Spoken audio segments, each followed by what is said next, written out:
আমি মাগরিবের কিছু আগে আব্বাসী মসজিদ পৌঁছেছি। 1 ঘন্টা রেস্ট নিয়ে আবার গাড়িতে আপনাদের এখানে রওনা হয়েছে। আসতে খুব কষ্ট হয়েছে আমার, পথঘাট খুব ভালো না আপনাদের। দুঃখ কষ্ট ব্যথা নিয়ে এসেছি, কিন্তু আপনাদের এই সুন্দর চেহারাগুলো দেখে আমার সব দুঃখ চলে গেছে। আলহামদুলিল্লাহ। আপনার বিগত 3 দিন বক্তব্য শুনেছেন, আলহামদুলিল্লাহ। আজকে আমি আপনাদের সামনে কোরআন কারীম থেকে সূরা আত-তিন এই সূরাটি তেলাওয়াত করেছি। এই সূরাটি আমাদের মুখস্থ আছে, ঠিক না? সূরাটি সূরা মাক্কিয়া। এই সূরাতে 8টি আয়াত আছে। আমি আজকে এই সূরাকে কেন্দ্র করে আল্লাহ তাআলা কি বলতে চেয়েছেন এই সূরাতে, মানব জাতির ইহকালীন কল্যাণ ও পরকালীন মুক্তির জন্য মৌলিক যত কথা আল্লাহ বলেছেন তা আমি খুব সংক্ষেপে তুলে ধরার চেষ্টা করব ইনশাআল্লাহ। ভূমিকাতে একটি কথা তো না বললেই নয়। এখানে যারা এসেছেন আর বসে আছেন, আমাদের পার্থিব, জাগতিক, আর্থিক, রাজনৈতিক কোনো স্বার্থ নেই, আছে?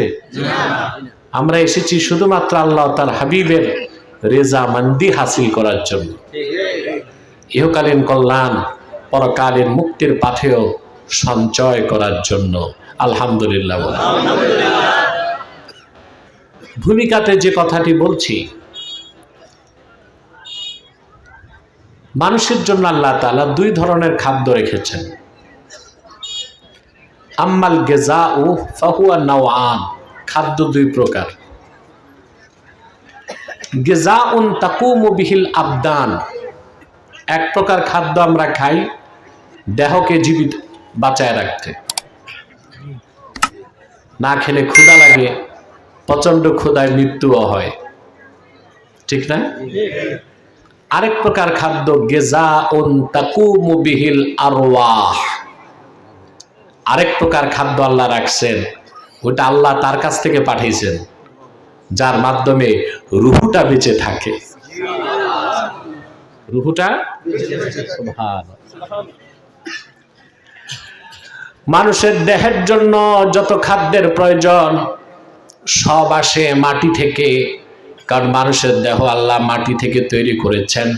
খাদ্যটাও আসে মাটি থেকে, চাল ডাল গম সব মাটি থেকে আসে, কিন্তু রূহটা এসেছে আসমান থেকে, রূহের খোরাকটাও এসেছে আসমান থেকেই।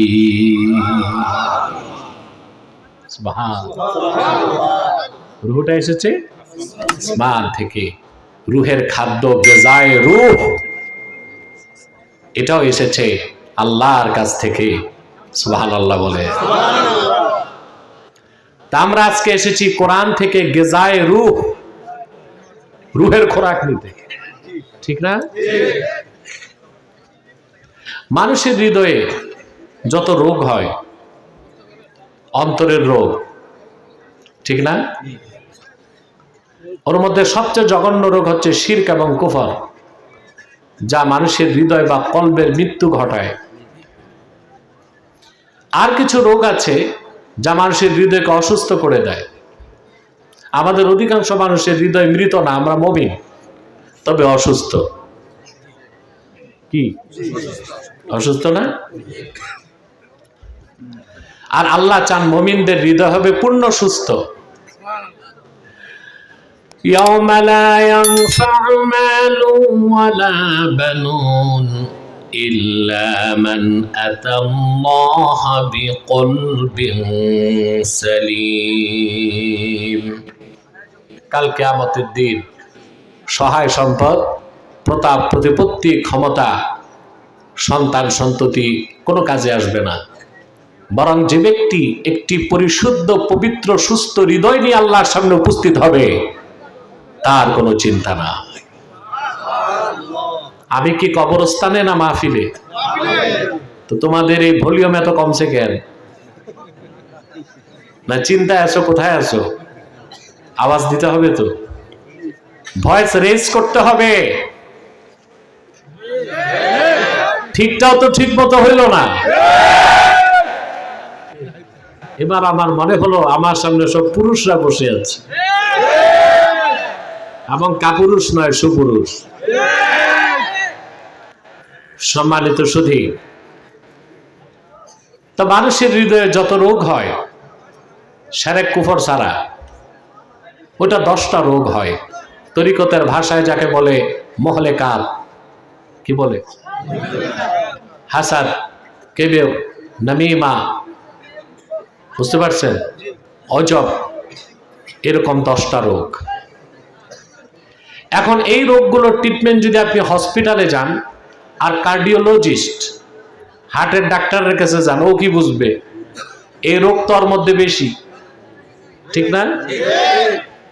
এই রোগের জন্য ডাক্তার ভিন্ন, যারা পীর মাশায়েখ আধ্যাত্মিক ব্যক্তি তারা এই অন্তর পরিশুদ্ধির প্রেসক্রিপশন দেয়। সুবহানাল্লাহ। বিশ্ববরণ্য সাধক আল্লামা ইব্রাহিম খাওয়াস রাহমাতুল্লাহ বলেছেন, দাওয়াউল কুলুবে খামসা, মানুষের হৃদয়ের সব রোগ দূর করার জন্য আল্লাহর পক্ষ থেকে 5টা ঔষধ আছে। কয়টা? তার প্রথমটাই হলো তিলাওয়াতুল কোরআনি বিতাদাব্বুর, চিন্তা করে গবেষণা করে আল্লাহর কোরআন তেলাওয়াত করা। যত বান্দা চিন্তা করে কোরআন তেলাওয়াত করবে তার হৃদয় তত রোগ মুক্ত হবে, পবিত্র থেকে পবিত্র হয়ে পুরো অন্তরটা নূরের টুকরায় পরিণত হয়ে যাবে। সুবহান। এই জন্য কোরআন কারীমের সাথে যে তাআল্লুক মাআল কোরআন, কোরআন কারীমের সাথে সম্পর্ক গড়লে হৃদয় নুরানি হতে থাকে। সুবহানাল্লাহ।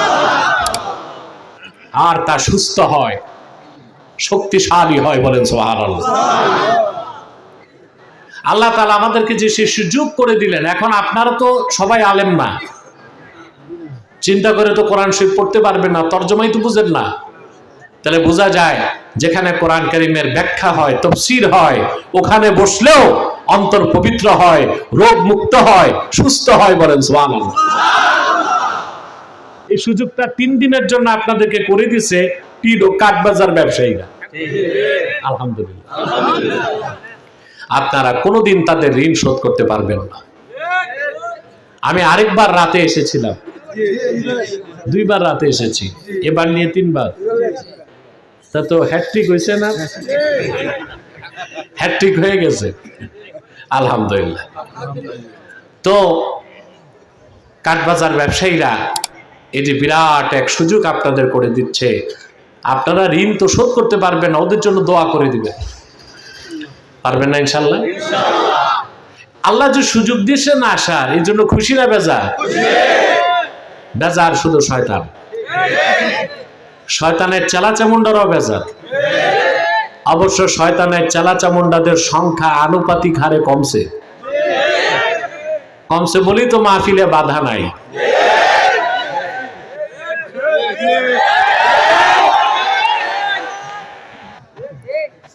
আগে তো মাহফিল করতে গেলে আমাকে মুরাদনগরে বহু বছর মাহফিলে বাধা দিয়েছে। দেবিদ্দার 10 বছর ঢুকতে পারি নাই,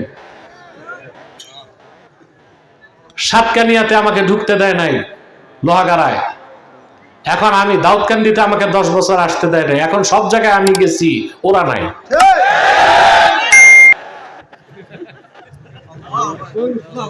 ওদেরকে এখন দূরবীন দিয়ে খুঁজতে হয়।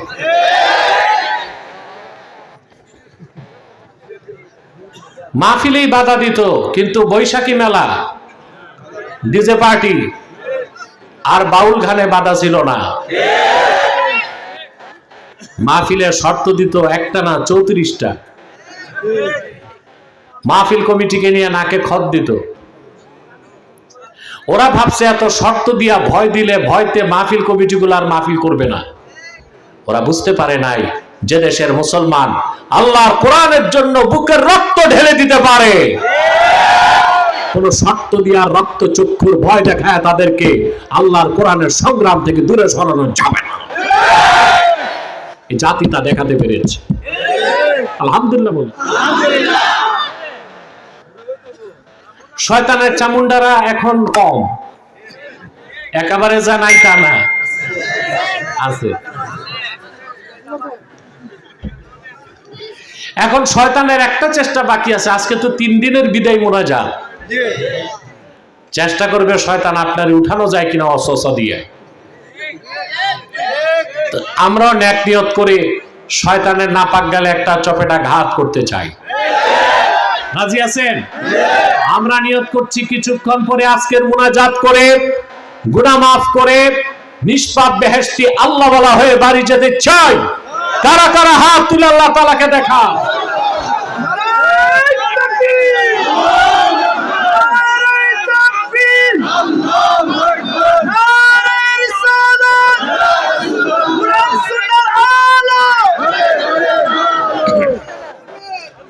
আল্লাহ কবুল করুক, আল্লাহ মঞ্জুর করুক, বলুন আল্লাহুম্মা আমিন।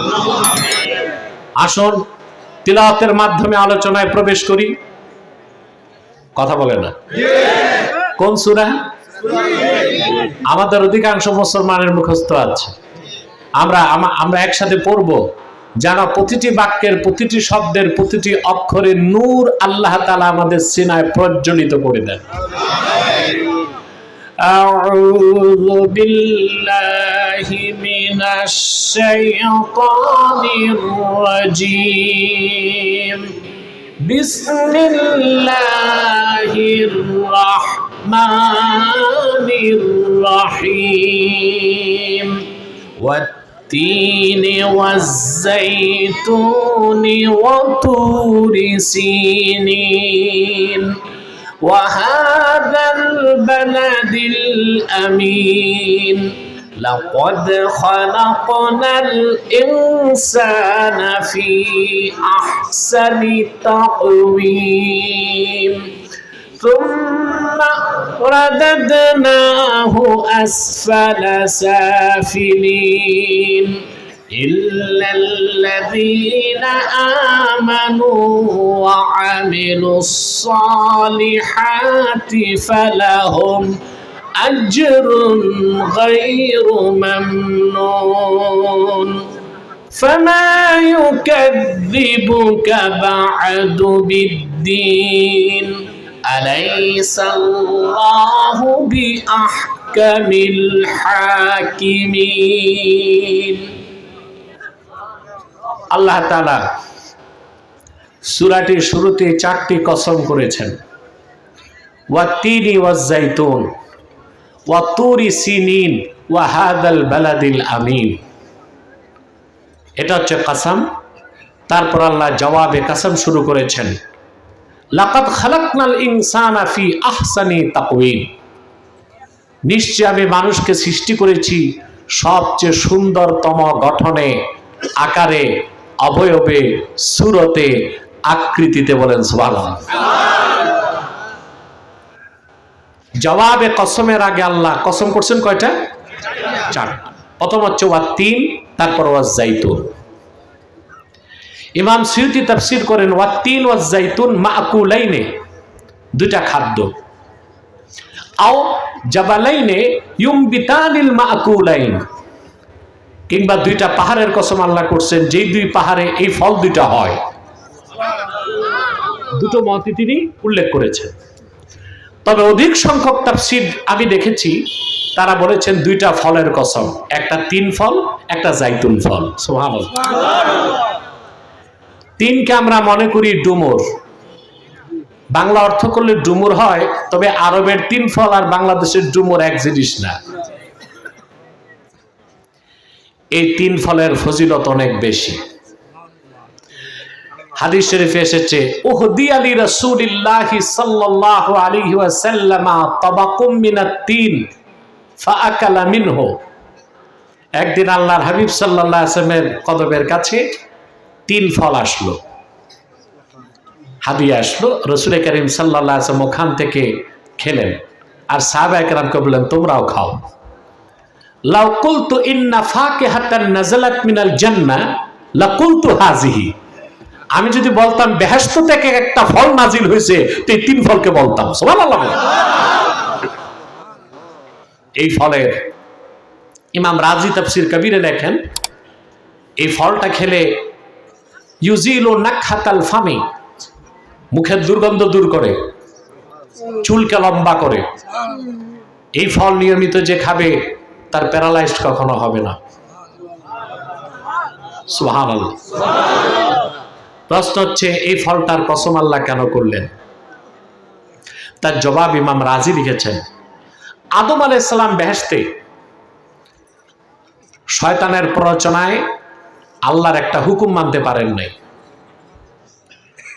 আদম এবং হাওয়া দুজনই হুকুমটা তরক করে ফেলেছিলেন। এটা আপনারা জানেন। জিটা একটু বড় মুখে কন।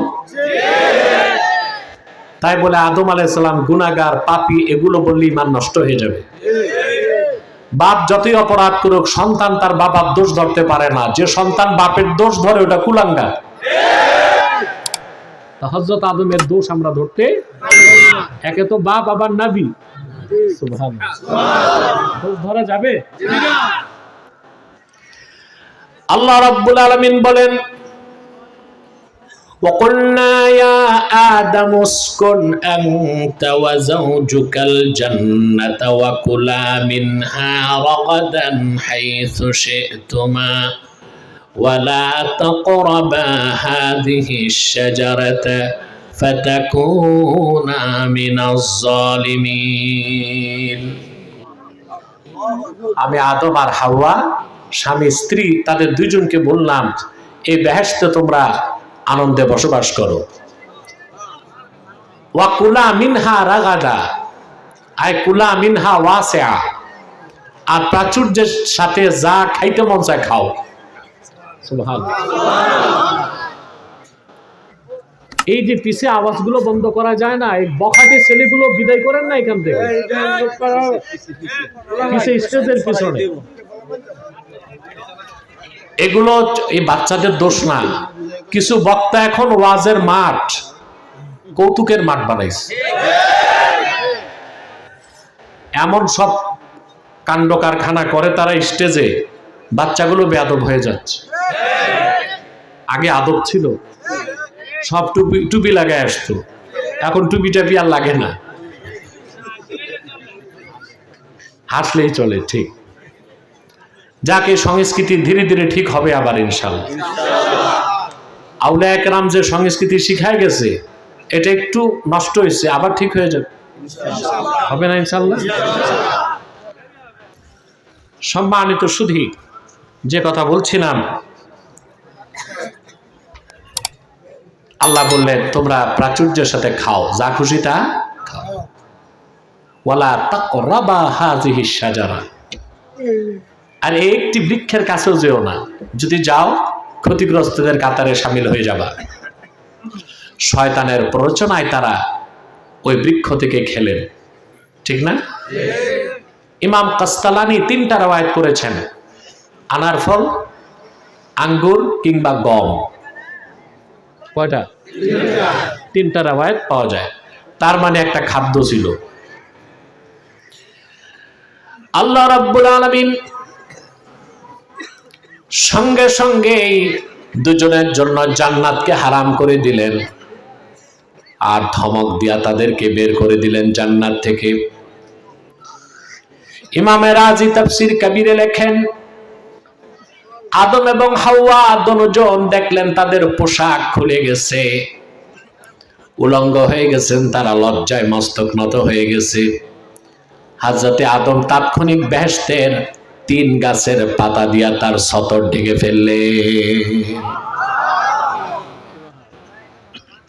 তার দেখা দেখি স্ত্রীও 3 গাছের পাতা দিয়ে সতর ঢেকে ফেললেন।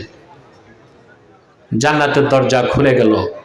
আদমকে নামিয়ে দেওয়া হলো শ্রীলঙ্কায়, আর তার স্ত্রী হাওয়াকে সৌদি আরবের জেদ্দায়। হযরত হাওয়ার রওজা জেদ্দাতে আমি জিয়ারত করছি, জেদ্দা মিউনিসিপ্যালিটি কবরস্থানে। অনেক লম্বা কবর, মাথার কাছে লেখা আছে উম্মুনা হাওয়া, আমাদের মা হাওয়া এখানে শুয়ে আছে। হযরত আদমের কবর কই? অধিক সংখ্যক মুহাদ্দিসের মতে মিনাতে, মসজিদুল খাইফে। মসজিদুল খায়েফ, মসজিদ খায়েফ, এটা মিনাতে, যারা হজ করছেন তারা দেখছেন। এই যে আদম আলাইহিস সালাম নামলেন, সতর ঢাকছিলেন কি দিয়ে? তিন গাছের পাতা দিয়ে লজ্জাস্থান ঢাকছেন। এই জন্য আল্লাহর কাছে আল্লাহ এই তিন গাছের দাম বাড়ায় দিয়েছেন। আর কোরআন কারীমে সেই ইতিহাসকে অবিস্মরণীয় করে দেওয়ার জন্য তিনের কসম করছেন। সুবহানাল্লাহ। এরপর ওয়াজ-জাইতুন, আল্লাহ জাইতুনের কসম করেছেন। জাইতুনের কসম করার অন্যতম একটা কারণ হচ্ছে এই ফলটা অধিক সংখ্যক হয় তুর পাহাড়ে। ঠিক এরপর আল্লাহ আবার কসম করলেন ওয়া তুরি সিনিন, সিনিন মানে মুবারক, বরকতপূর্ণ তুর পাহাড়ের, বরকতপূর্ণ। আরবিতে পাহাড় দুইটা নাম, পাহাড়ের কয়টা নাম? একটা হচ্ছে তুর, আম্মাল জাবাল আল্লাযী ফীহি আশজার ফাহুয়া তুর, যে পাহাড়ে প্রচুর গাছপালা থাকে ওইটাকে আরবিতে বলা হয় তুর। আর যেই পাহাড়ে কোনো গাছপালা থাকে না, শুধু পাথর আর মাটি, ওইটাকে বলা হয় জাবাল। কি বলা হয়?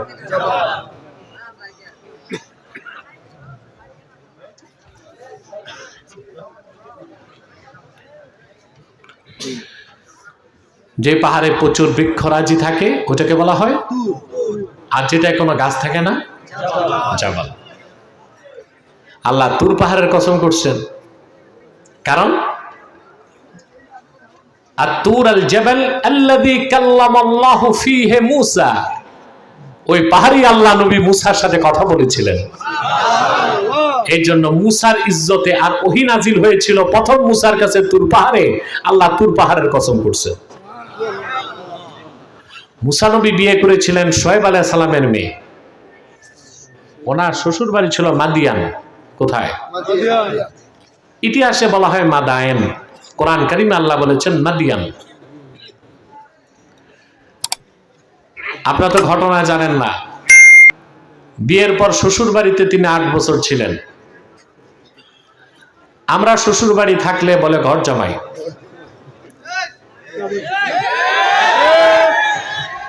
কিন্তু আল্লাহ নবীর ক্ষেত্রে এটা বলা যাবে না। কারণ আমার দেশে ঘর জামাইয়ের দাম গোয়াল ঘরের বলদের চেয়েও কম, ঠিক না?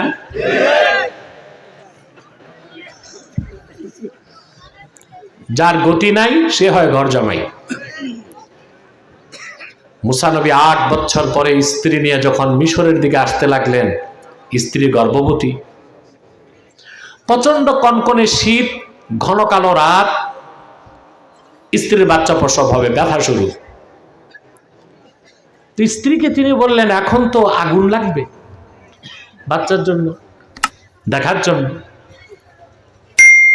আল্লাহ রাব্বুল আলামিন বলেন, হঠাৎ মুসা নবী তুর পাহাড়ের দিকে তাকায় দেখলেন আগুন দেখা যায়। সুবহানাল্লাহ। দৌড়িয়ে তিনি গেলেন আগুনের কাছে। আল্লাহ পাক বলেন ফালাম্মা আতাহা নুদিয়া ইয়া মূসা ইন্নী আনা রাব্বুকা ফাখলা'ন আলাইক ইন্নাকা বিল ওয়াদিল মুকদ্দাসি তুওয়া। আগুনের কাছে যাওয়ার পরে তিনি দেখেন আগুন না, এটা তো আল্লাহর নূর। পেছন দিক থেকে উপর থেকে আওয়াজ আসলো, মুসা ফাখলা নালাক, জুতা খোলো, ইন্নাকা বিল ওয়াদিল মুকদ্দাসি তুওয়া, তুমি পবিত্র উপত্যকায় দাঁড়ায় আছো। ফাসতামি' লিমা ইউহা ইন্নানি আনা আল্লাহু লা ইলাহা ইল্লা আনা ফা'বুদনি ওয়া আকিমিস সালাতা লিযিকরি।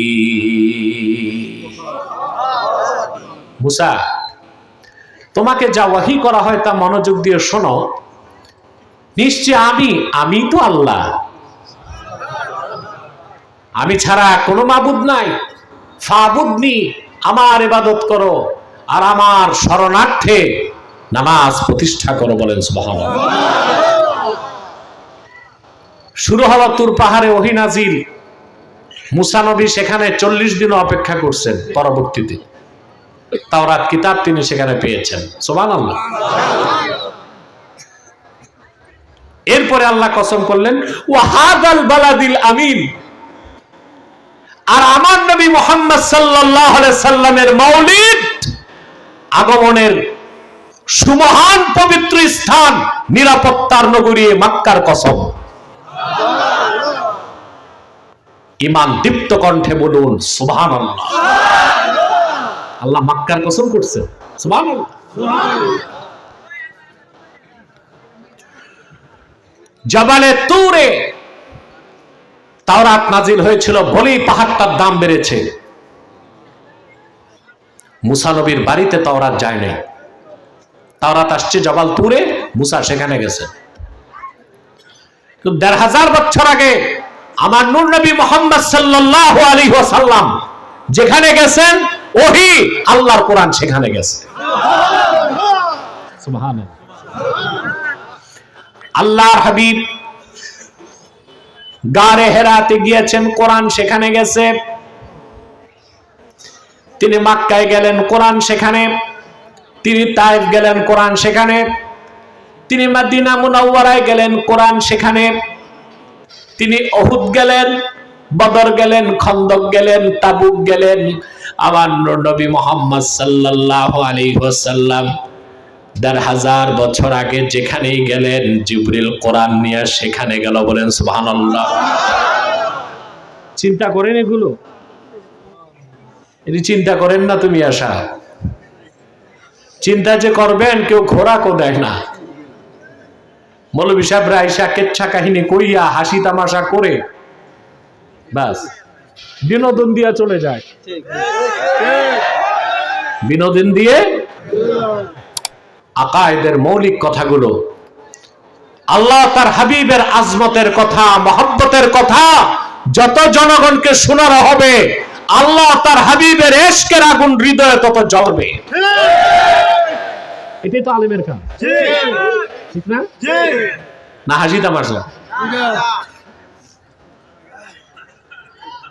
সম্মানিত সুধী, আল্লাহ তার হাবিব মুহাম্মদ সাল্লাল্লাহু আলাইহি ওয়াসাল্লামের মাওলিদ মক্কাতুল মুকাররমার কসম করলেন। আল্লাহর হাবিবের মাওলিদ হবার কারণে, মুহাম্মদ সাল্লাল্লাহু আলাইহি ওয়াসাল্লামের মাওলিদ হবার কারণে মক্কার দাম পৃথিবীর সব জায়গার চেয়ে বেশি। মক্কাকে আল্লাহ রাজধানী বানাই দিয়েছেন, ক্যাপিটাল অফ দ্য ওয়ার্ল্ড। সারা পৃথিবীর রাজধানী মক্কা। আর মদিনাতুল মুনাওয়ারা হলো ঈমানের রাজধানী। আল্লাহ তার হাবিব মুহাম্মদ সাল্লাল্লাহু আলাইহি ওয়াসাল্লামের মক্কা থেকে মদিনা মুনাওয়ারায় হিজরত করে যাওয়ার পর মদিনা মুনাওয়ারার সম্মান মর্যাদা মক্কার চেয়ে বাড়াই দিয়েছেন। মক্কা হচ্ছে সারা দুনিয়ার রাজধানী, আর মদিনাতুল মুনাওয়ারা হচ্ছে ঈমানের রাজধানী। এই জন্য মদিনা মুনাওয়ারার আরেক নাম হচ্ছে দারুল ঈমান। কথা বুঝতেছেন? আল্লাহ তাআলা কয়টা কসম করলেন? এরপর আল্লাহ তাআলা বলেন, জবাবে কসম শুরু, লাকাদ খালাকনাল ইনসানা ফি আহসানি তাকওয়িম। নিশ্চিত আমি মানুষকে সৃষ্টি করেছি সর্বোত্তম আকারে, গঠনে, সুরতে। বলেন সুবহানাল্লাহ। আল্লাহর সৃষ্টির মধ্যে শ্রেষ্ঠ সৃষ্টি মানুষ। সুবহানাল্লাহ। মানুষের চেয়ে শ্রেষ্ঠ কোন সৃষ্টি, মানুষের চেয়ে সুন্দর কোন সৃষ্টি, মানুষের চেয়ে প্রিয় কোন সৃষ্টি? আমার আল্লাহর প্রিয় সৃষ্টি মানুষ, সুন্দর সৃষ্টি মানুষ, শ্রেষ্ঠ সৃষ্টি ফেরেশতার চেয়ে আল্লাহ মর্যাদা মানুষের বেশি দিয়েছে। যদি লোকটা মুমিন হয়, আর যদি কাফের মুশরিক হয় তো এটা চতুষ্পদ জানোয়ারের মতো বা তার চেয়েও খারাপ, ঠিক না? কিন্তু ঈমানদারের মর্যাদা সবচেয়ে বেশি। আল্লাহ রাব্বুল আলামিন বলেন, ওয়ালাকাদ কাররামনা বানি আদম ওয়া হামালনাহুম ফিল বাররি ওয়াল বাহরি ওয়া রাযাকনাহুম মিনাত তাইয়্যিবাত। আমি বনি আদমকে সম্মানিত করেছি, রেসপেক্টেড করেছি, মুআজ্জাজ করেছি, জল এবং স্থলে তারে কর্তৃত্ব দিয়েছি। আর এই পৃথিবীর সবচেয়ে মূল্যবান দামি খাবারগুলোকে আমি তাদের জন্য রিজিক বানায় দিয়েছি। শ্রেষ্ঠত্ব কার? মানুষের। কর্তৃত্ব কার?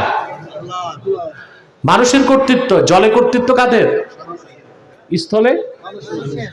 একটা নীল তিমি কত বড় জানেন?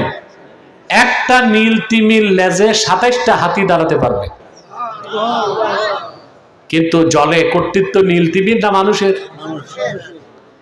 স্থলে হাতি কত বড় প্রাণী, কিন্তু ওইটার পিঠে মানুষ বসে ওরে যেমনি খুশি অমনে চালায়। কর্তৃত্ব কি হাতির না মানুষের? আল্লাহর শ্রেষ্ঠ সৃষ্টি মানুষ, আল্লাহর প্রিয় সৃষ্টি মানুষ, আল্লাহর সুন্দর সৃষ্টিও মানুষ। সূরা ৩-এর ব্যাখ্যা করতে যে ইমাম ফখরুদ্দিন রাজি তাফসির কবিরের 11তম খণ্ডে লেখেন, আরবের বাগদাদের এক শাসক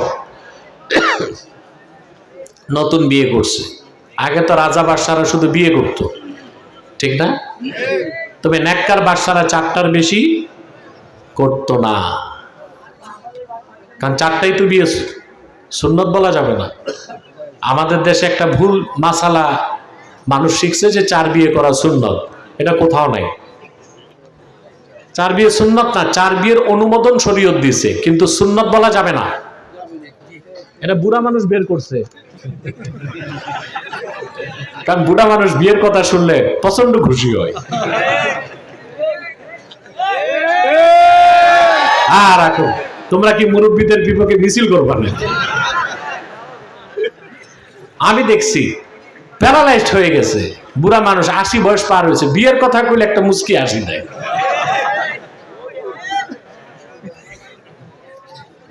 চার বিয়ে সুন্নত নয়, জায়েজ। আপনিও করতে পারবেন যদি আপনার ইকোনমিক্যাল ক্যাপাবিলিটি আর বডি ফিটনেস ঠিক থাকে। একটাই তো সামলাইতে পারেন, 4টা কেমন? আল্লাহ বলে দিয়েছেন অনুমোদন আছে। فانكحوا ما طاب لكم من النساء مثنى وثلاث ورباع وإن خفتم ألا تعدلوا فواحدة। তোমরা তোমাদের পছন্দের নারীদেরকে বিয়ে করো। এখানে আল্লাহ আরেকটা ইঙ্গিত দিয়েছেন, ছেলে মেয়েকে পছন্দ করতে হবে।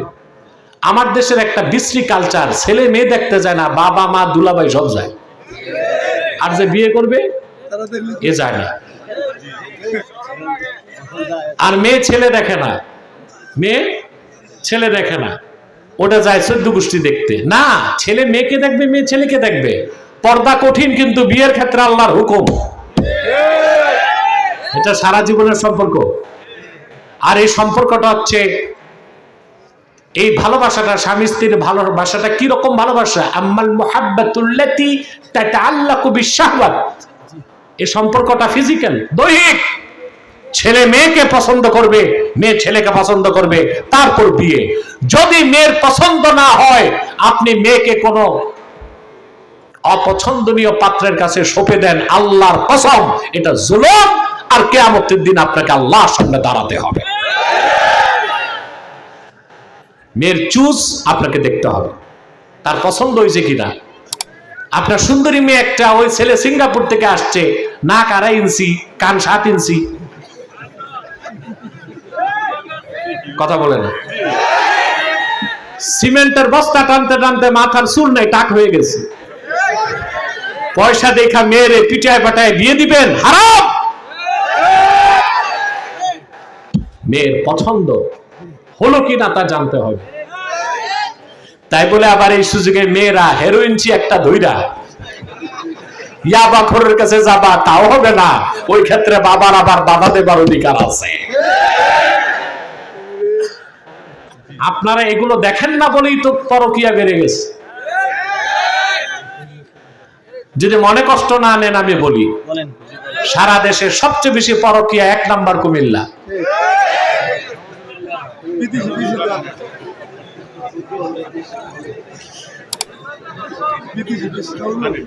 জি, এটা জরিপে আসছে, এটা জরিপে আসছে। আর আমার কাছেও জরিপ আছে, আমার কাছে শত শত তালাকের ফতোয়া যায়, কুমিল্লার থেকে বেশি যায়। এটা একটা কারণ পেয়েছি আমি, কুমিল্লার ছেলেরা প্রবাসে বেশি, বাংলাদেশের উন্নয়নে তাদের অবদানও বেশি। ফরেন রেমিটেন্স,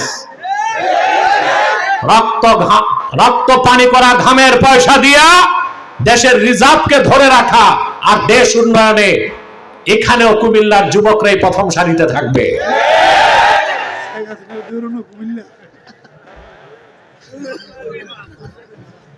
না, শুধু বর্তমান সরকার দৌড়েছে কুমিল্লা তা না, 75 ট্র্যাজেডিও কুমিল্লার লোক, আর 24 কুমিল্লার লোক বেশি। শুধু কুমিল্লার লোকের কৃতিত্ব না, আমি বলি এই জালেম থেকে দেশ মুক্ত হবার ক্ষেত্রে কোনো দলের কৃতিত্ব নাই, কোনো মাস্টার মাইন্ড নাই। আল্লাহর গজবে ধ্বংস হয়েছে জালেম। আমরা আল্লাহর শুকরিয়া আদায় করি না, শুধু মানুষের স্তুতি গাই, ঠিক না? মিয়া বাশার আল আসাদের সরাইতে 11 বছর যুদ্ধ করতে হয়েছে, 5 লক্ষ মানুষ মরেছে, 1,50,00,000 মানুষ শরণার্থী হয়েছে। তোমরা যে জালেমের কবরে ছিলা, সেও তো পারত ট্যাঙ্ক কামান চালাই দিতে। জাতিকে আল্লাহ রক্ষা করছে, ঠিক না? সম্মানিত শুধু তো বলছিলাম, কুমিল্লার যুবকরা বিদেশ থাকে বেশি, আর স্ত্রী রেখে যায় মায়ের কাছেও না, শাশুড়ির কাছেও না, ওটারে ফ্ল্যাট দেয়। ব্যাংকের অ্যাকাউন্ট মার কাছে না, বউয়ের কাছে। আর বিদেশ থেকে 2.5 লাখ টাকার আইফোন পাঠায়। একটা যুবতী মেয়ের একটা আইফোন দেওয়া মানে 10টা শয়তান বেঁধে দেওয়া। ব্যাংকে আছে টাকা, 10 বছর পর যুবক এসে হাই হাই হইল কি, ব্যাংকের অ্যাকাউন্টও খালি, ঘরের বিছানাও খালি। কথা বলেন না? হ্যাঁ, বিলকিস বেগম আরেকজনের বন্ধু হইয়া বান্ধবী হইয়া থাকছে, তাই তো বাস্তব। তো বিয়ে করার আগে পছন্দ করে নেবেন, ঠিক আছে? তা আল্লাহ বলেছেন বিয়ে পছন্দের মেয়েদেরকে করবা, 2টা 3টা 4টা, লাগলে আর পারলে, শর্ত আছে। এখন আপনারা তো এটা করেন না বাঙালি, আপনারা প্রথম বিয়ে দ্বিতীয় বিয়ের পর প্রথম বউয়ের খবর নেন না, বড় বউয়ের কাছে 3 মাসও যায় না, ছোটটার কাছে একটানা চিল্লা লাগায়।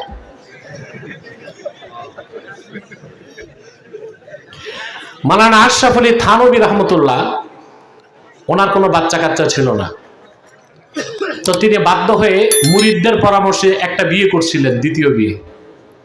তো বড় বউ তো খেপে গেছে, পরে উনি সিদ্ধান্ত নিলেন ছোট স্ত্রীকে বিদায় করে দিবেন। তখন বড় স্ত্রী, বুজুর্গ মানুষের বউও কিন্তু বুজুর্গই হয় অধিকাংশ ক্ষেত্রে, সব ক্ষেত্রে না, সবার ক্ষেত্রে না। তিনি বলছেন যে একটা মেয়েকে তুমি বিয়ে করে আনছেন, আপনি ছাড়বেন কেন? থাক না, আমার বোনের মতো থাক। সুবহানাল্লাহ।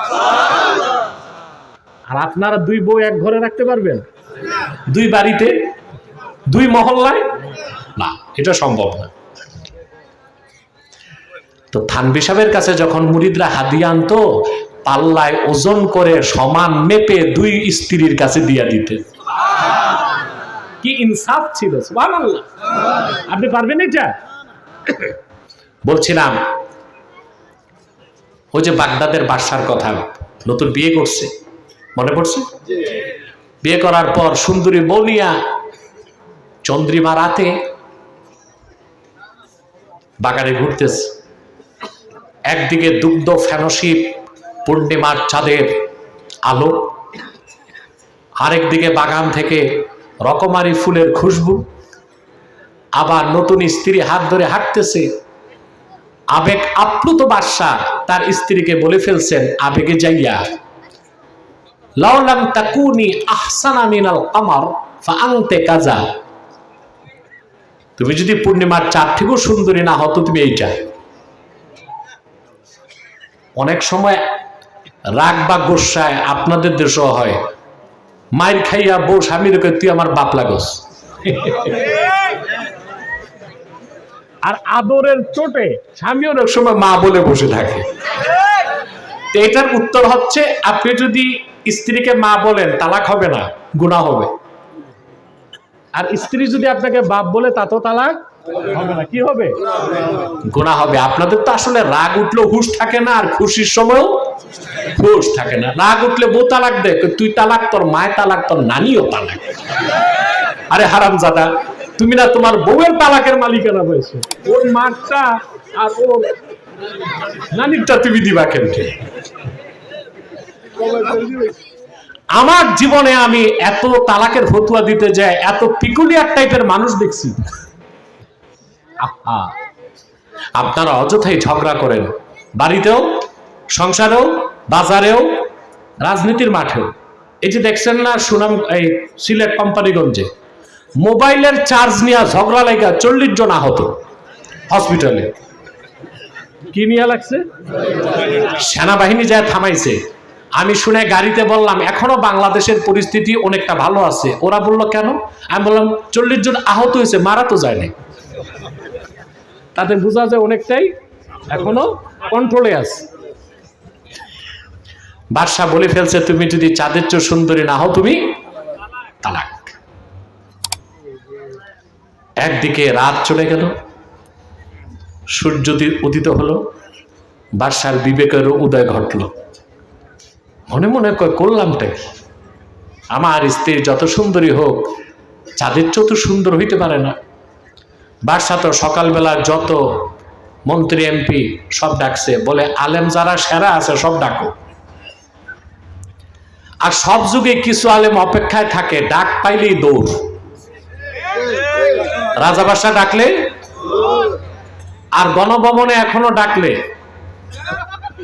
বুঝেন না, সিরিয়াল ম্যারাথন দৌড় দেয়, কার আগে কে যাবে। ইউনুস সাহেব আলেমদের নিয়ে বসছিল, আমাকেও ডাকছিল, আমি একটু কেটে পড়েছি। আমার দিনে মাহফিল ছিল হবিগঞ্জ, গরিব মানুষরা কয়েক লাখ টাকা খরচ করছে আমাকে হেলিকপ্টারে নিয়ে যাবে। হঠাৎ মাহফিল ক্যান্সেল করলে মানবে? কথা বলেন। আমি বলেছি সন্ধ্যায় বসা যাবে, আর আমার আগ্রহ ছিল না। তার কারণ, আমি যদি নিশ্চয়তা পাই কোনো সরকার, কোনো মন্ত্রী, কোনো প্রেসিডেন্ট আমার কথা শুনবে, আমি 70 বার তার দরজায় দৌড়াবো। কিন্তু আমার কথা শুনবে না এটা যদি বুঝি, আমি যে ট্যাগ লাগাবো না, বরং দূরে থেকে পরামর্শ দিব। আমার পরামর্শ সরকার নেয়, নিছে। ভারতের বিরুদ্ধে 3টা প্রস্তাব দিয়েছি গভর্নমেন্টকে, 3টাই নিছে তারা, আলহামদুলিল্লাহ। আমার যাওয়ার দরকার কি? যাইয়া হালুয়া রুটি খাইয়া জিবলা নষ্ট করার দরকার কি? যারা আগে 16 বছর হালুয়া রুটি খাইছে, মৌলবীদের এখন ভাত গেছে। এক মৌলবী সাহেব বলছিল আপনি নিশ্চিত বেহেশতি। হায় হায় হায়, এ মৌলবী এখন এইটারে এখন আর দূরবীন দিয়েও খুঁজে পাওয়া যাচ্ছে না। ওর চাকরি গেছে, ব্যবসা গেছে, ইজ্জত গেছে, কেরিয়ার গেছে, সব গেছে, এখন আছে তার দেহটা। দালালির একটা মাত্রা থাকা উচিত। আলেম ওলামার কাজ দালালি করা নয়। শাসকের কাছে এই জন্য আলেমরা যাবে সৎ পরামর্শ দিতে। আর হালুয়া রুটির ভাগ নিতে যে আলেম যায়, ওইটা আলেমে তাকি না, আলেমে সু। আল্লাহর হাবিবকে জিজ্ঞেস করা হয়েছে, আইয়ুন নাসে শাররুন, মানুষের মধ্যে সবচেয়ে খারাপ কে? আল্লাহর হাবিব বলেছেন, আল আলিমু ইদা ফাসাদা, আলেম যখন বরবাদ হয়ে যায় সে মানুষের মধ্যে সবচেয়ে নিকৃষ্ট। আলেম যখন, আরে ভাই, ভাত পচে গেলে পান্তা ভাত হিসেবে খাওয়া যায়, আর বিরিয়ানি পচলে খাওয়াও যায় না, কাছেও যাওয়া যায় না, ঠিক না? এজন্য আলেম যখন পচে যায়, একদম পচে, ওইটার 2 পয়সার দাম থাকে না। তো বলছিলাম, তো সব যুগেই কিছু আলেম আছে বাদশা ডাকলে দৌড়ায়। বাদশা ডাক দিছে, দেশের সেরা সব মুফতি যায় উপস্থিত। বাদশা বললেন, গত রাতে তো বউকে বলছি চাঁদের চেয়ে সুন্দরী না হইলে এইটা, কিছু হয়েছে নাকি? সব আলেম বলছে যা হওয়ার হয়ে গেছে। অল্প বয়স্ক একজন যুবক আলেম দাঁড়াইছে, বলল না তালাক হয়নি। ইমাম ফখরুদ্দিন রাজি তার নাম লিখেছেন ইয়াহইয়া ইবনু আখতাম। কি না? আমি দেশি বক্তারা বলে আবু হানিফা রহমতুল্লাহ, না, এটা হচ্ছে মুখস্থ কথা, শুনছে একটা ভুল। আলেমের নাম কি? ইয়াহইয়া ইবনু আখতাম। তিনি দাঁড়ায় বলছেন, বাদশাহ তোমার বউ তালাক হয়নি। বলে কেন? বলে তোমার স্ত্রী আসলেই তো চাঁদের চেয়ে সুন্দর। সমস্ত আলেমরা তাকে বলল, হাল খালাফতা শুয়ুখাক, তুমি কি তোমার ওস্তাদদের বিরোধিতা করো নাকি? তোমার এলেম বেশি, বাচ্চা মানুষ না, আমাদের এলেম বেশি। ইয়াহইয়া বিন আকসাম বললেন, ফতোয়া তো আমার না, বলে কার? তিনি বললেন, কদ আফতা মান হুয়া আ'লামু মিন্না, ফতোয়া তো তার যিনি আমাদের সবার চেয়ে বেশি এলেম রাখেন। বলেন তিনি কে? বললেন তিনি আল্লাহ। বলে দলিল দাও। ইয়াহইয়া বিন আকসাম তখন সূরা ৩ পড়তে লাগলেন, والتين والزيتون وطور سينين وهذا البلد الأمين لقد خلقنا الإنسان في أحسن تقويم। ইয়াহইয়া বিন আকসাম বললেন, আল্লাহ রাব্বুল আলামিন 4টা কসম করলেন। শপথ 3 ফলের, শপথ জাইতুনের, শপথ বরকতময় তুর পাহাড়ের, শপথ আমার নবী মুহাম্মদ সাল্লাল্লাহু আলাইহি ওয়াসাল্লামের মাওলিদ, নিরাপত্তার নগরী এই মক্কা। তারপর জবাবে কসমে আল্লাহ বলেন, লাকাদ, লাম আসছে তাকিদের জন্য, কদ এসেছে আবার তাকিদের জন্য। লাকাদ খালাকনাল ইনসানা ফি আহসানি তাকওয়িম, নিশ্চয় আমি মানুষকে সৃষ্টি করেছি সবচেয়ে সুন্দর সূরতে। তাহলে চাঁদ, সূর্য, ফুটন্ত গোলাপ আর আকাশের উজ্জ্বল নক্ষত্রের চেয়েও মানুষ সুন্দর। বলেন সুবহানাল্লাহ।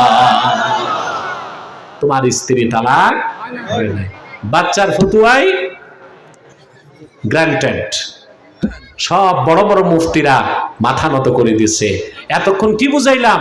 আল্লাহর শ্রেষ্ঠ সৃষ্টির নাম কি? প্রিয় সৃষ্টি, সুন্দর সৃষ্টি। প্রশ্ন হলো কেন মানুষ এত সুন্দর কেন? তার জবাব বুখারী শরীফে পাওয়া যায়। হাসর ময়দানে যখন সমস্ত নবীগণ অস্থির হয়ে যাবে, মিজানের পাল্লা কায়েম হবে, চালু হবে না, জাহান্নামের দরজা খোলা থাকবে। সবাই যে হযরত আদমকে বলবেন, আদম ইশফা লানা ইলা রাব্বিক, আপনার রবের কাছে আমাদের জন্য সুপারিশ করেন। আদম আলাইহিস সালাম যে আদমকে যে মানব জাতি বলবে, আনতা আবুন নাস ওয়া খালাকাকাল্লাহু বিয়াদিহি ইশফা লানা ইলা রাব্বিক। আদম, তুমি তো মানব জাতির পিতা, আমরা তো তোমার সন্তান, তা আমাদের বিপদে তুমি কাজে আসবে না তো কে কাজে আসবে? আল্লাহ নিজের হাতে তোমারে বানাইছেন, সুপারিশ করো। 1 পৃষ্ঠার হাদিস বুখারী শরীফে, এই হাদিসটা 1 পৃষ্ঠা। আদম আলাইহিস সালাম পারবেন না, কোন নবী পারবেন না। সবাই তখন আল্লাহর আখিরি নবী মুহাম্মদ সাল্লাল্লাহু আলাইহি সাল্লামের কাছে চলে যাবেন। আল্লাহর হাবিব সুপারিশ করবেন, আল্লাহ জাহান্নামের দরজা বন্ধ করে দিবেন, মিজানের পাল্লা চালু করে দিবেন। আখিরাতে আল্লাহ তার হাবিবকে 10 প্রকার সুপারিশের ক্ষমতা দান করবেন। সুবহানাল্লাহ বলেন। রাসূলুল্লাহ যে শাফাআতে কুবরা করবেন, ওই শাফাআতের উপকারিতা আদম থেকে ঈসা লক্ষের উপর নবীও লাভ করবে। সুবহানাল্লাহ বলেন। সেজন্য রাসূলুল্লাহ শাফাআতের অস্বীকারীকে আমি ব্যক্তিগতভাবে কাফের মনে করি। আর এটা আমার ব্যক্তিগত কথা না, ইবনে হাজার আসকালানির ফতোয়া, ইন্নাল আখবারা বিশাফাআতিন নবী সাল্লাল্লাহু আলাইহি ওয়াসাল্লাম কদ বালাগা হাদ্দাত তাওয়াতুর, রাসূলুল্লাহ সাল্লাল্লাহু আলাইহি ওয়াসাল্লাম যে সুপারিশ করবেন এই হাদিসগুলো তাওয়াতুরের দরজা লাভ করছে। তো মুতাওয়াতির হাদিস অস্বীকারকারী কি হয়? কাফের। তাহলে আল্লাহর হাবিবের শাফাত অস্বীকারকারীরে মুসলমান বলা যায়? এরকম বাতিল ফেরকা নাই? এর বাতিল আকীদার লোক নাই? সাবধান তাদের থেকে। আমার ভাইরা, তো বুখারী শরীফের হাদিসের প্রথম থেকে পেলাম কি? এই হাদিসের প্রথমেই আনতা আবুন নাস ওয়া খালাকাকাল্লাহু বিয়াদি, আদমের দেহটা আল্লাহ নিজের হাতে তৈরি করছেন। এইজন্য আদম সুন্দর, তার সন্তানরাও সুন্দর। আল্লাহ বলেন সুম্মা রাদাদনাহু আসফালা সাফিলিন, অতঃপর যার ঈমান থাকবে না, নেক আমল থাকবে না, তাকে আমি নিকৃষ্ট থেকে নিকৃষ্ট স্তরে টেনে আনি। এর জন্য কাফের মুশরিক বেঈমান আর হাইওয়ান পশুর মধ্যে কোনো পার্থক্য নাই, জাতে পার্থক্য, মর্যাদায় কোনো পার্থক্য নাই। আল্লাহ বলেছেন বালহুম আদাল, কাফের মুশরিক চতুষ্পদ জানোয়ারের চেয়ে নিকৃষ্ট। মুমিন তার ব্যতিক্রম। ইল্লাল্লাযীনা আমানু ওয়া আমিলুস সালিহাত, তারা ছাড়া যারা ঈমান আনলো, নেক আমল করলো, আল্লাহ বলেন ফালাহুম আজরুন গায়রু মামনুন, আই ফালাহুম আজরুন গায়রু মাকতুব, তাদের জন্য রয়েছে নিরবচ্ছিন্ন পুরস্কার। ব্যাখ্যাটা সহজে করে দিচ্ছি। মানুষ যখন সুবহানাল্লাহ জন্মের পরে যত খায় বড় হয়, তারপর বড় হইতেই থাকে। কথা বলেন না? থামে? থামে তো না, থামলে তো এক একটা মানুষ তাল গাছের সমান হইতো। এটা হচ্ছে জুলজি, প্রাণী বিজ্ঞানের ভাষা। আমি বিজ্ঞানের ছাত্র ছিলাম, এগুলো পড়ছি আমি। মানুষের দেহে আল্লাহ দুইটা ফাংশন রাখছেন, একটা উপচিতি আর একটা অপচিতি। মানুষ যখন খায় তার কোষ বৃদ্ধি ঘটে, দেহের সৌন্দর্য বাড়ে, মাথার করটি বাড়ে, হাড় হাড্ডি বাড়ে 28 বছর বয়স পর্যন্ত। কত?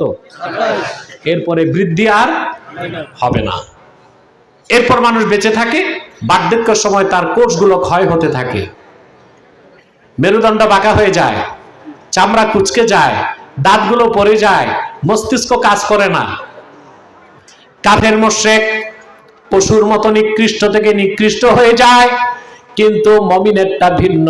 আল্লাহ বলেন তার চোখ কাজ করে না, মাথা কাজ করে না, সারা জীবন ঈমানের সাথে নামাজ পড়ছে, পড়তে পারে না, আমি তাকে নামাজের সওয়াব সময় মতো লিখে দেই। আমার মুমিন বান্দা ঈমানের সাথে সারা জীবন নেক আমল করেছে, রোজা রাখতে পারে না, আমি রোজার সওয়াব দিয়ে দেই। সেজন্য আল্লাহ বলেছেন ইল্লাল্লাযীনা আমানু ওয়া আমিলুস সালিহাত, তারা ছাড়া যারা ঈমান এনেছে, নেক আমল করেছে, তাদের ইবাদত বন্ধ হয়, কিন্তু ফালাহুম আজরুন গায়রু মামনুন, তাদের সওয়াব বন্ধ হয় না। সুবহানাল্লাহ। মানুষ যখন আরজালুল উমর 75 বছর বয়স পার হইলে হানাফিদের মতে আরজালুল উমর কত বছর? শাফির মতে 90 বছর। আমরা 80 ধরতে পারি। ওই বয়সে আর নামাজের কথা মনে থাকে? কথা বলেন। কিন্তু উম্মতে মুহাম্মাদীর যে লোকটা সারা জীবন জামাতে নামাজ পড়ছে, আজান কানে শোনে না, কখন যোহর, কখন আসর, কখন মাগরিব কিছুই মনে রাখতে পারে না, কিন্তু আমার আল্লাহ রাব্বুল আলামিন তারে পেনশন দিয়ে যান। সুবহানাল্লাহ বলবেন না? সওয়াব আমল নামায় ট্রান্সফার হয়ে যায়। নামাজ পড়তে পারে না, ফালাহুম আজরুন গায়রু মামনুন, তার ইবাদত বন্ধ, সওয়াব। সুবহানাল্লাহ। পেনশন কে পায় ভাই? যার চাকরি আছে, রিটায়ার্ডের পর পেনশন। কথা বলেন। আর চাকরি থাকা অবস্থায় বোনাস। তোমাদের ঈমান ঠিক করো না, তোমরা ঠিক মতো নামাজ রোজা করো না, শবে বরাতে বোনাসের জন্য আগের কাতারে মসজিদে ঢুকো। এক ওয়াক্ত নামাজ পড়ে না, কিন্তু শবে বরাতে যে প্রথম কাতারে দাঁড়ায়। মুয়াজ্জিনের চান্স নাই, 3 কাতার পিছে। বেটা ইমাম সাহেব বেঁচে গেছে, তার জায়গায় রিজার্ভ, নইলে ওর জায়গায় তো সবার পিছনে। তারপরে নামাজ কি 40 রাকাত নামাজ পড়ে এক রাতে। হ্যাঁ 40 রাকাত নামাজ পড়ে ফজর নামাজ পড়ে বাড়ি যায়, চোখগুলো কদম ফুলের মতো টকটক করে, আবার হালুয়া রুটি খায়, এক ঘুম দিছে, জোহর আসর মাগরিব গেছে, এসার সময় একদিকে আজান হয় আর বল্টু এসা বাজারে ক্যারাম বোর্ড খেলে। গতকাল বোনাস নিছে, চাকরি নাই। যার চাকরি নাই বোনাসও আগে চাকরি তারপরে বোনাস। চাকরির বয়স গেলে রিটায়ারমেন্টের পর পেনশন। এই জন্য ঈমান ঠিক করো, নেক আমল করে যাও, তোমার দাম বাড়তেই থাকবে। যখন সওয়াব আমল আর চলবে না, করতে পারবা না, সওয়াব আল্লাহ দিয়ে দিবেন, মর্যাদা বাড়তি। ফামা ইউকাযযিবুকা বা'দু বিদ্দীন। আল্লাহ বলেন এত বড় কুদরত আমার হাতে। সুবহানাল্লাহ। আমি একটা মানুষকে তৈরি করি, তারপরে শিশু, তারপরে বালক, তারপর কিশোর, তারপর যুবক, তারপর পৌর, বৃদ্ধকালে তাকে আবার দুর্বল করে দেই। এই ক্ষমতা আমার আছে। তাহলে আমার এই কুদরত বুঝার পর কোন জিনিস তোমাকে আখিরাতকে অস্বীকার করায়? আলাইসাল্লাহু বিআহকামিল হাকিমিন। কি আল্লাহ রাব্বুল আলামিন সর্বশ্রেষ্ঠ বিচারক নন? সাদাকাল্লাহুল আযীম ওয়া সাদাকা রাসূলুহুন নবিয়ুল কারীম। অনেক রাত হয়ে গেছে, একেবারে পুরো 1 ঘন্টা পুরো হয়ে গেছে, 1 ঘন্টার বেশি। আমি এখন মুনাজাত করব। এই মিয়া